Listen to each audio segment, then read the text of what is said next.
There are any number of fantastic stories in India. Naturally, they became guides for each other to grow because they were just doorways.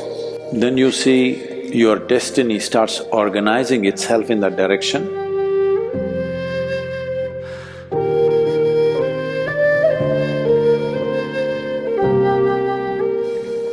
There are any number of fantastic stories in India, how women became mystics simply being dedicated to their husbands because they did not see him as a man. In India, this has been a practice, it's now gone of course, where they refer to the husband as Swami. And he also lived up to it. It needs corroboration. So when this was so, initial hormones are there, will act up and do certain things, emotions are there, they will act up and do certain things. After that, you're looking at him as a doorway to the beyond. And because everybody had some kind of spiritual training at one time, naturally they became guides for each other to grow. And largely from this kind of arrangement, it is thousands of women who became mystics, men did not become, because they were just doorways. Those who pass through the doorway get somewhere, the doorway doesn't get anywhere.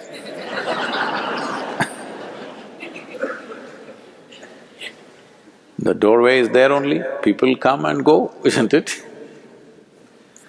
There are so many fantastic examples in India, how women became mystics simply because of unidirectional emotion.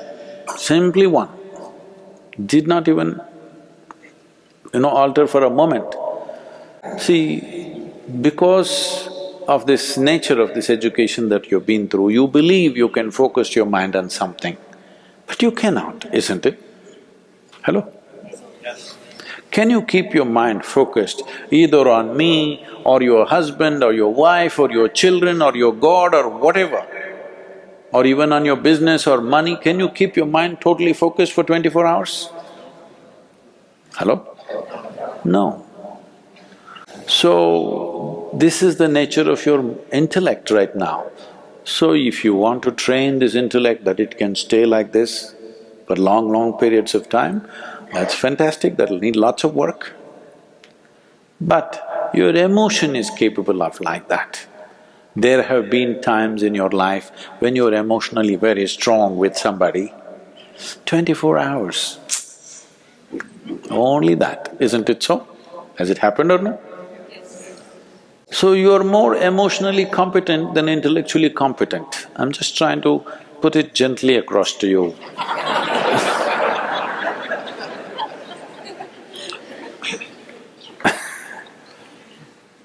Hello? Is it okay? Ladies will say, okay, it's easy for them. Men are struggling, what?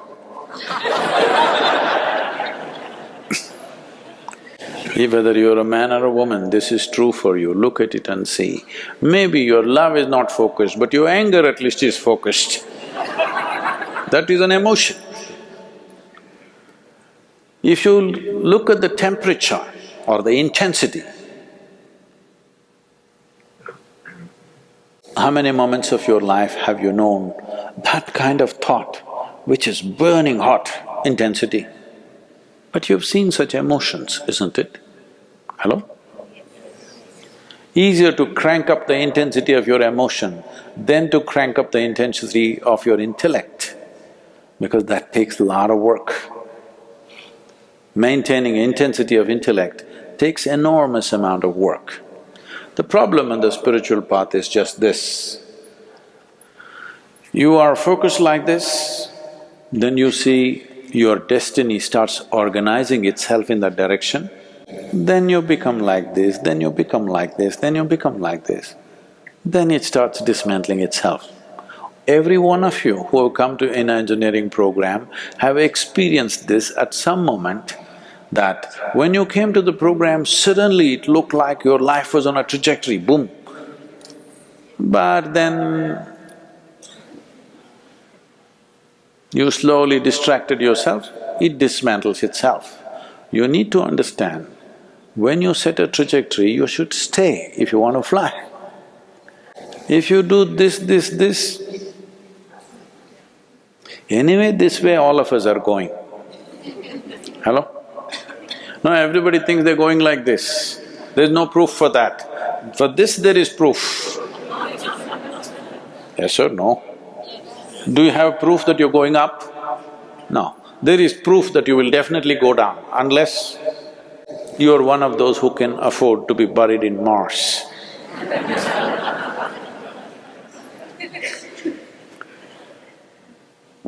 No, the planet needs you. Even if you're not useful when you're alive, when you're dead, planet likes you. Yes, really, Mother Earth wants to get you back. Please don't deny her that. When we talk about devotion being the way, people think devotion means going to the temple, going to church or mosque. People think devotion means religion. No. Devotion means you're organizing your emotion in such a way that it works for you, absolutely. Because it is only in emotion, it is only in moments of emotion have you touched the sweetest part of who you are, isn't it so? Hello? Have you intellectually touched that? Very few in the world, believe me. Very few in the world intellectually touch a sweet spot. Most of you have touched the sweet spot of your life only in emotion, isn't it? Huh? Most beautiful moments of your life are moments of emotion, isn't it? Well, it might not have lasted, that's another problem. That may be lack of management. You're not able to manage the situation the way you want because your emotions, your subjectivity is enslaved to the objectivity of the world. And I want you to understand, nobody in this world ever manages their objective world absolutely. We can manage it to some extent. Sometimes it works for us, sometimes it doesn't work for us. Isn't it so? Hello? Sometimes it works for us, we want it to work for us, but not always it works for us. But our subjectivity should work for us, always, because this is ours. These people may work for you sometimes they'll turn against you, sometimes they'll ignore you. Is this so? Even if you are having a grand love affair? Hello? Even if you're having a grand love affair, sometimes they're wonderful to you, sometimes they ignore you, sometimes they trouble you seriously. Yes or no? Huh? So, devotion means organizing your subjectivity in such a way the emotional dimension of who you are is always for you, never against you. For this, you need to hitch it there and leave it. Destiny is fixed. I must have told you this story. An old yogi came to Velangiri Hills. Velangiri Hills means it's at the foothills of Velangiri that Isha Yoga Center is. It's a hard climb, about 5,800 feet, but steep climb. Over 80 years of age.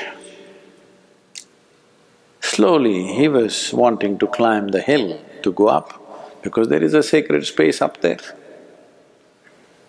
The shopkeepers who were sitting there, the idiots never went up the mountain, they sit at the foothills and do business. So they are selling this and that, some eatables and bidi, tobacco and this kind of stuff. Sitting there smoking, they look at this yogi and say, "Hey, old man, do you know how high this hill is?" Even we have not gone there. You think you, old coot, can go up this mountain? The yogi looked at them and said, and smiled and said, "See, I have already put my heart up there. The rest of the body anyway will follow, you don't worry about me. My heart is up there already, I will anyway go. Where your heart is, anyway you will go there, isn't it? Huh? So this is what using your emotion to handle your subjectivity means, that you fix your heart there, no change about it, it's already there. If you look this way, if you look that way, do whatever, this just keeps pulling you in the same direction.